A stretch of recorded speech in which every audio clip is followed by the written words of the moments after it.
Puede ser que crea todo lo que las Escrituras dicen de la bondad de Dios, misericordia y poder protector.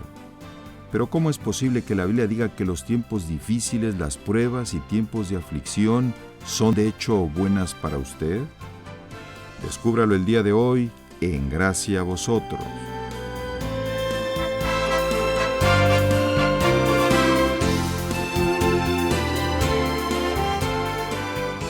¿Cómo es posible que pueda usted enfrentar una enfermedad o pérdida de trabajo con fortaleza y propósito? ¿Cómo pueden los momentos más difíciles de la vida, quizás cuando su cónyuge muere o su hijo, ser en realidad oportunidades para crecer espiritualmente?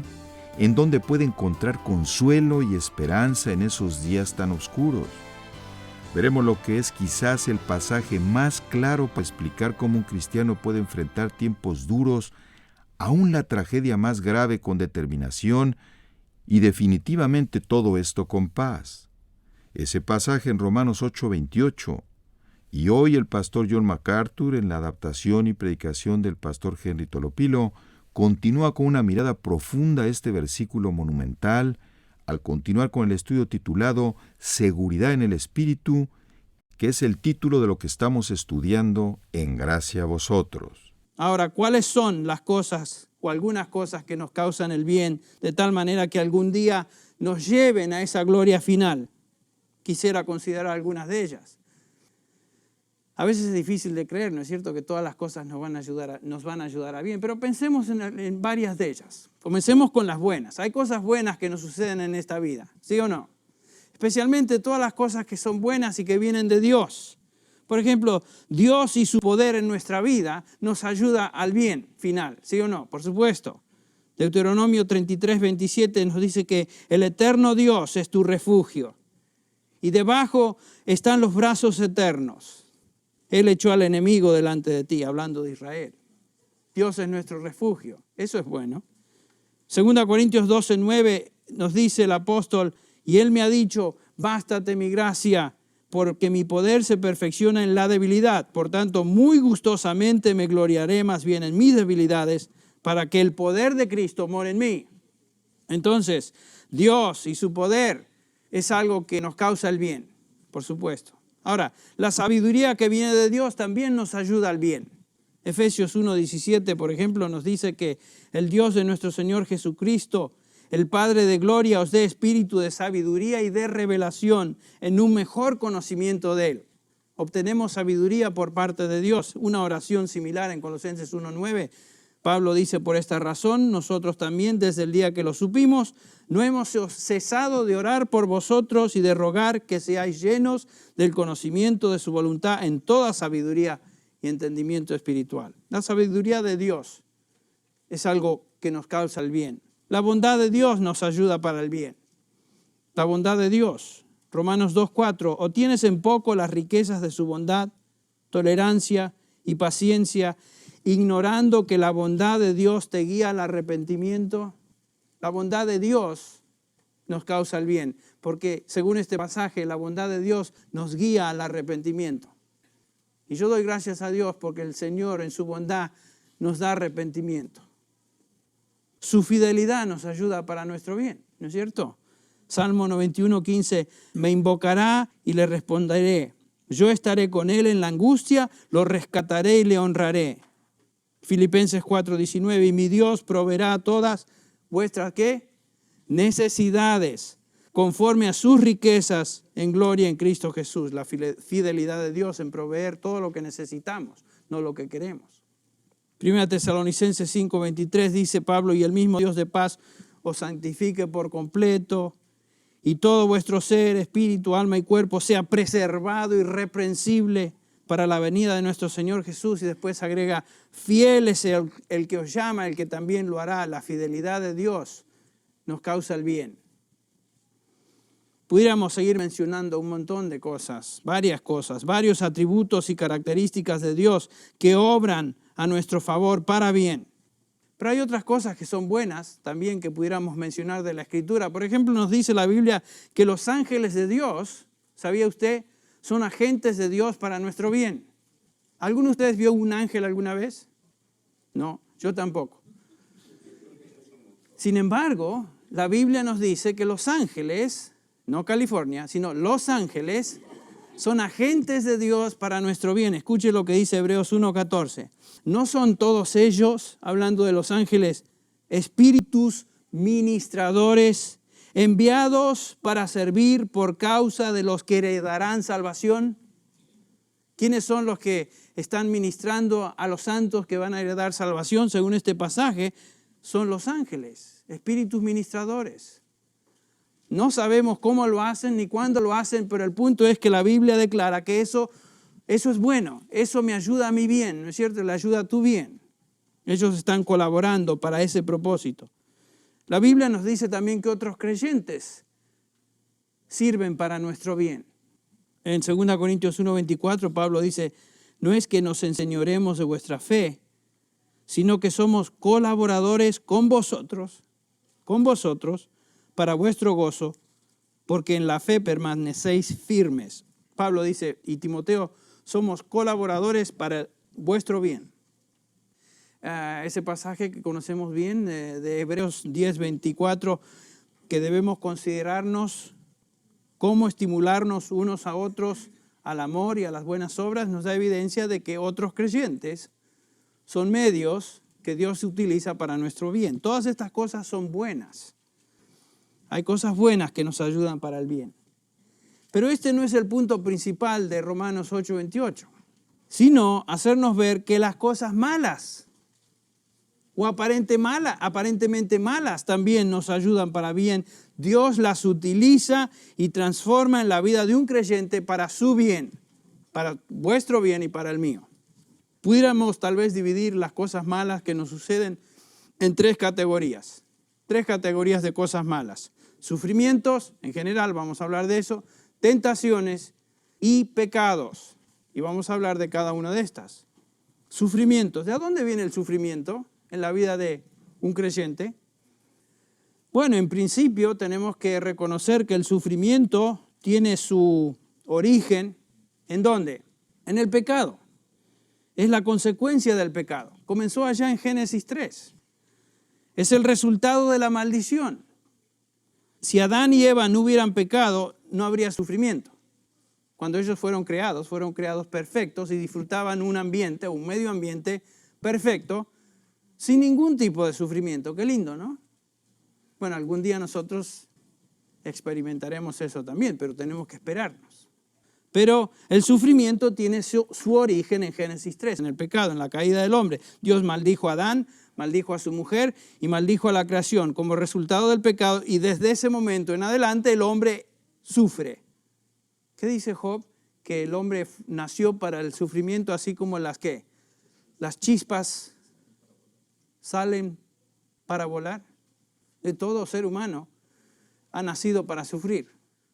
Desde el momento que nacemos ya estamos llorando porque algo duele, algo no nos cae bien, algo no es agradable. Comenzamos sufriendo.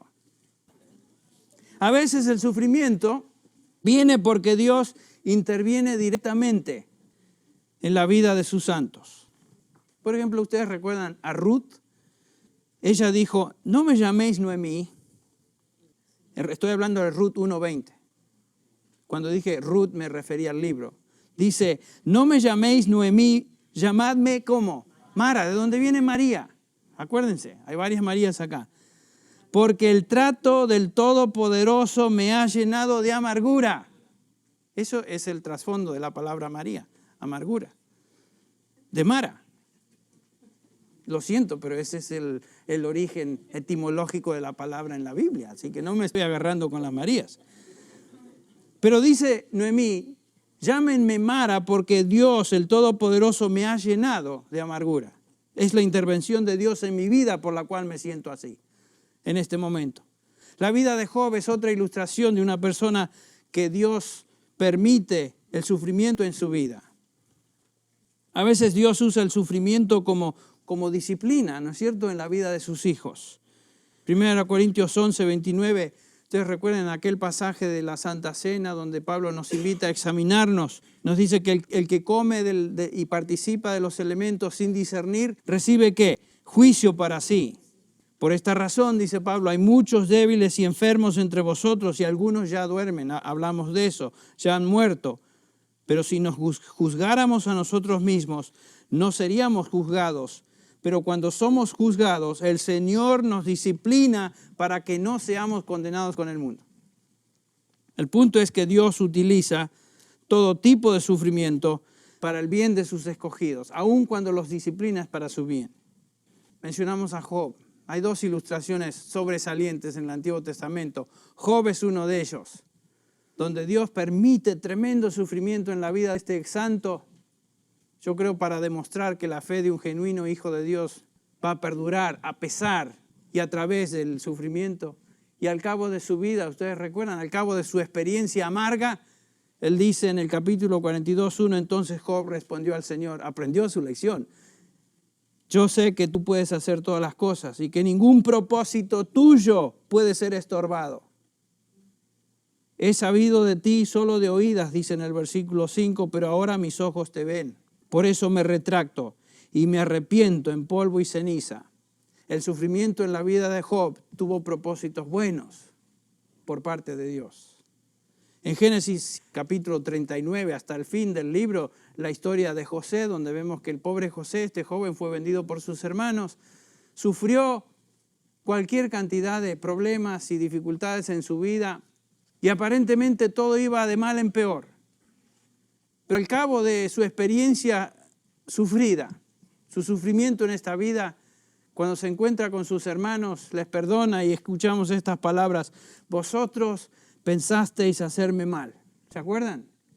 Pero Dios lo tornó, sunergeo, lo convirtió para que sucediera como vemos hoy y se preservara vida de mucha gente. Los propósitos de Dios en la vida de José era su bien personal, el bien de sus hermanos, el bien de la nación, Israel. Todo sufrimiento en nuestra vida tiene el propósito de ayudarnos para bien. Por eso encontramos declaraciones en Santiago, por ejemplo, 1:2, tened por sumo gozo a nosotros los creyentes cuando os halléis, ¿dónde? En diversas pruebas, en diversos sufrimientos. Tenedlo por gozo, sabiendo que la prueba de vuestra fe produce ¿qué? Paciencia. Ese es el propósito del sufrimiento en la vida de un creyente, producir el bien. En este caso, paciencia. Primera de Pedro 5:10, dice Pedro a los creyentes que estaban sufriendo, de los cuales hablamos hace un tiempo, y después de que hayáis sufrido un poco de tiempo, el Dios de toda gracia que os llamó a su gloria eterna en Cristo, Él mismo os perfeccionará, afirmará, fortalecerá y establecerá. Propósito beneficioso del sufrimiento. El pastor puritano Thomas Watson escribió, por supuesto, hace varios siglos: a menudo el lecho de la enfermedad nos enseña más que un sermón. ¿Sí o no? Nos identificamos con eso. Hay cosas que solamente aprendemos en el lecho del dolor, en el lecho del sufrimiento, en el lecho de la enfermedad. Entre otras cosas, el sufrimiento nos enseña, por ejemplo, a odiar el pecado. Cuando vemos que alguien cae en pecado y sufre las consecuencias, esto nos enseña a odiar aquello que trajo esas consecuencias en la vida de mi hermano. Pero ¿qué pasa cuando el pecado me toca a mí? El pecado nos contamina a nosotros a veces. Y cuando eso sucede, nos vemos cuán débiles somos. Y gritamos con Pablo: miserable hombre de mí, ¿quién me librará de este cuerpo de muerte? El sufrimiento traído por la disciplina de Dios también nos enseña que somos hijos de Dios. Gracias a Dios por eso, ¿no es cierto? Nos dice el autor de Hebreos: porque el Señor al que ama disciplina, que y azota a todo aquel que recibe por hijo. Porque dice: si estáis sin disciplina, de la cual todos han sido hechos participantes, entonces sois ilegítimos y no hijos verdaderos. En otras palabras, dice el autor, si somos hijos de Dios, vamos a ser disciplinados. Si no tenemos disciplina de Dios, damos evidencia de que ni siquiera le pertenecemos. Así que gracias a Dios por la disciplina de Él en nuestra vida. El sufrimiento de la disciplina también nos enseña a acercarnos a Dios. Nos fortalece en Él. Dice el salmista, por ejemplo, en el Salmo 119, en 3 ocasiones, el versículo 67, antes que fuera afligido, yo me descarrié, mas ahora guardo tu palabra. Dios a veces nos disciplina para traernos de nuevo al redil, ¿no es cierto? Al surco. Bueno es para mí ser afligido, dice el salmista, para que aprenda tus estatutos. Ese es otro propósito del sufrimiento y la disciplina. En el versículo 75 dice, yo sé, Señor, que tus juicios son justos y que en tu fidelidad me has afligido. Gracias a Dios por la aflicción. Dios entonces utiliza el sufrimiento para nuestro bien. Nos refina, nos purifica, nos enseña a odiar el pecado, nos acerca a Dios, nos conforma a la imagen de Cristo. Por eso podemos decir con Job, bienaventurado el hombre a quien Dios corrige. Esa era la declaración de Job, imagínense, el sufrido. Después de tanto sufrimiento puede decir, bienaventurado el hombre a quien Dios corrige. ¿Qué otra cosa mala ayuda para nuestro bien? Dijimos, número 2, las tentaciones. Entre las cosas malas que vienen a nuestra vida, experimentamos tentaciones. Y Dios también las utiliza para nuestro bien. Algunos se preguntarán, ¿cómo es posible que la tentación me ayude para el bien? Bueno, veamos. Cuando somos tentados, el Señor nos mueve a orar, nos motiva a orar.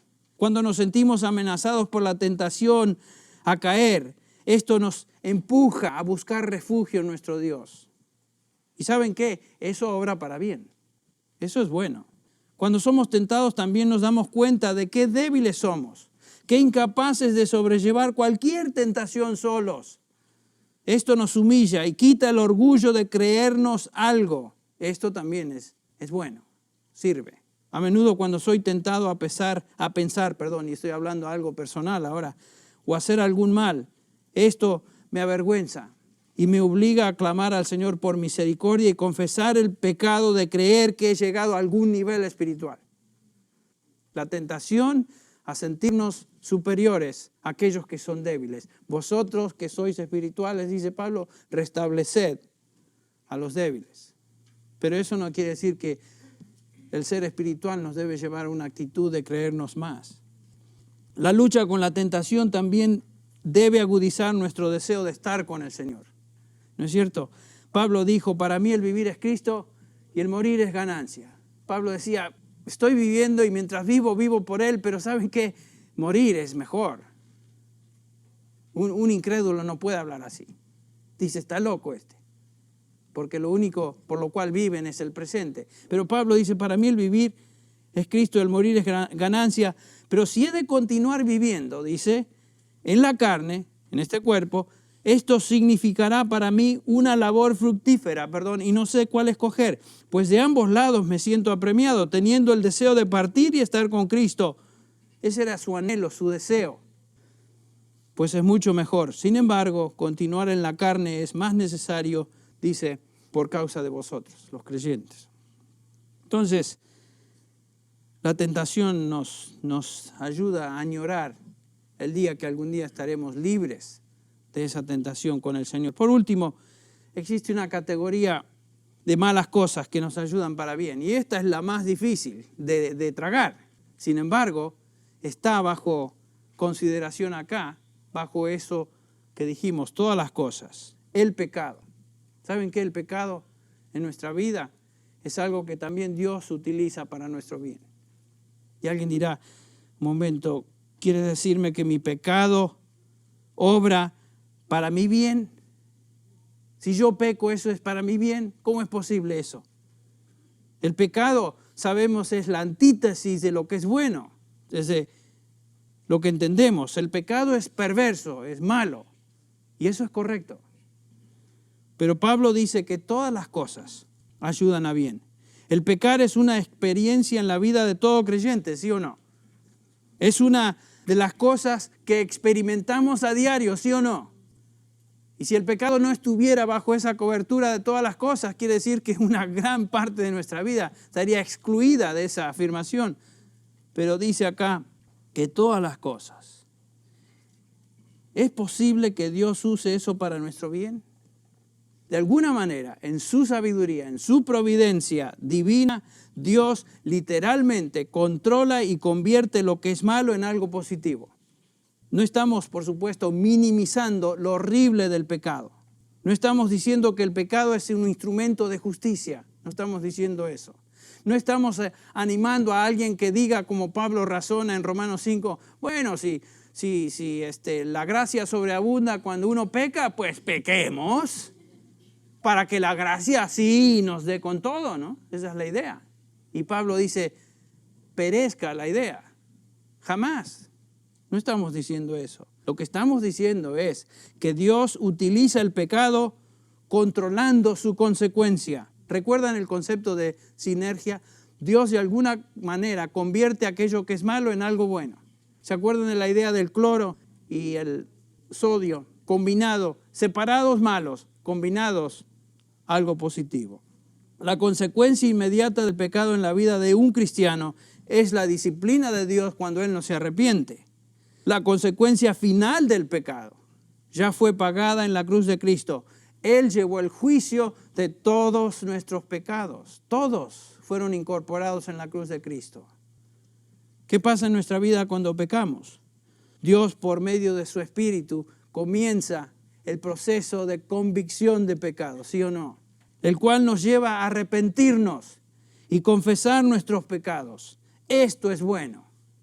Porque si confesamos nuestros pecados, sabemos que Dios es bueno. Dios es justo para limpiar y perdonar. Dios convierte nuestra caída en un medio de bendición por el cual nos arrepentimos y ahora experimentamos el perdón familiar, el perdón de relación, de intimidad con Dios. Y eso es bueno. Eso es bueno. La relación es restaurada. Dios utiliza nuestro pecado para enseñarnos dependencia en Él y humildad. El pecado nos fuerza a volver nuestro rostro a Dios, quita nuestra falsa piedad y nos llena de alabanza por su perdón. ¿Saben qué? Yo pienso que a Dios a veces permite a uno de sus santos que va bien, va caminando bien, gracias a Dios. Y de repente tiene cierta tentación a creerse un poquito más de lo que debe y Dios permite en su vida un tropezón.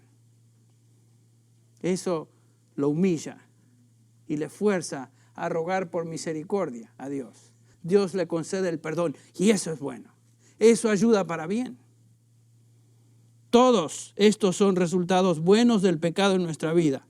Dios está transformando lo que es podrido y repugnante a Él en resultados que traen el bien. Entonces, Romanos 8:28 nos enseña categóricamente que todas las cosas ayudan a bien. Cosas buenas, cosas malas. ¿Por qué?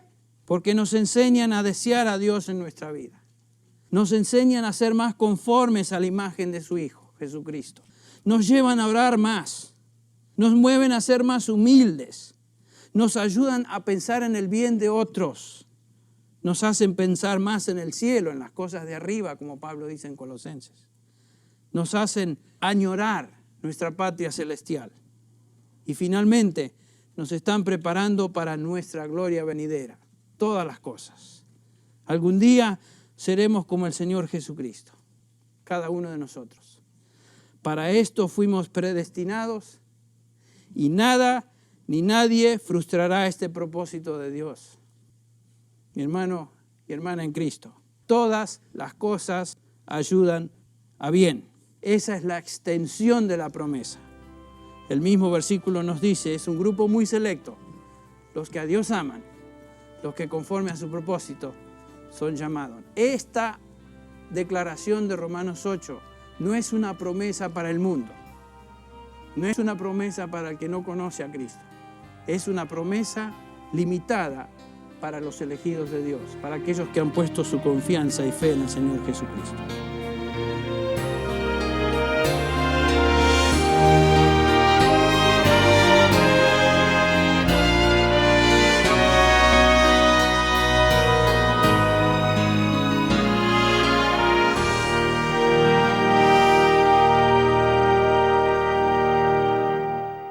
con eso concluimos la lección de hoy en nuestro estudio Se en el Espíritu, en gracia a vosotros. Henry, has estado hablando de cómo cosas malas le ayudan a bien a los creyentes. Me imagino que ese pasaje ha sido, bueno, un trago de agua fresca para muchas personas heridas que nos escuchan en este momento. Claro que sería pronto admitir que aunque en cierta manera tú eres el último de la cadena de reparto de esa bebida refrescante, únicamente eres una parte de ese proceso, ¿no es cierto? Bueno, Miguel, muchas veces mi corazón ha sido confortado con esta verdad bíblica. Y por supuesto es algo que conforta el corazón de tantos creyentes. Hablando de creyentes, tengo en mis manos la cartita que nos viene de un creyente en Cristo desde Colombia, Bogotá, Colombia. Su nombre es Aníbal Bermúdez, que dice así: estimado pastor Henry Tolopilo, escucho sus programas día a día a través de la RRB con sed de crecimiento espiritual en Cristo. Y lo que puedo compartir con buena fe es que sus estudios y programas me han edificado mucho.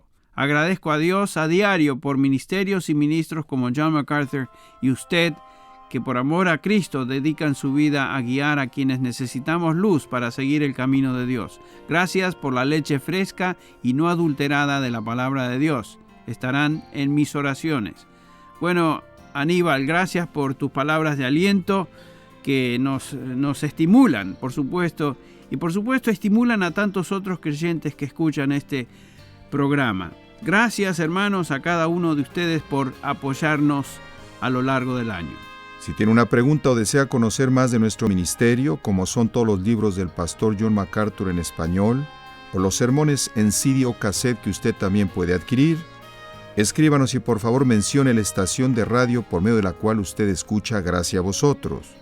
Es importante conocer no solo el país y ciudad de donde usted nos escucha, sino también la radio. Para quienes contactan nuestro ministerio por primera vez, pueden solicitar una copia del mensaje de promoción sin costo alguno, un mensaje por oyente únicamente.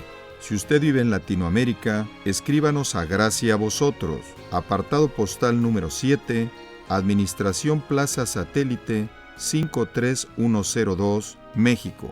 O puede escribirnos a través del siguiente correo electrónico: americas@gty.org.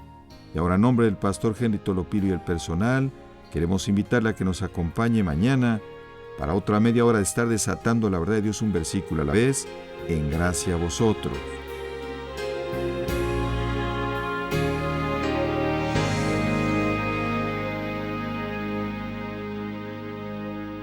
Ser escogido para desempeñar una función laboral honorable es alentador, pero hay una cosa para la cual puede ser elegido que tiene implicaciones eternas, como continuaremos viendo el día de mañana en Gracia a Vosotros.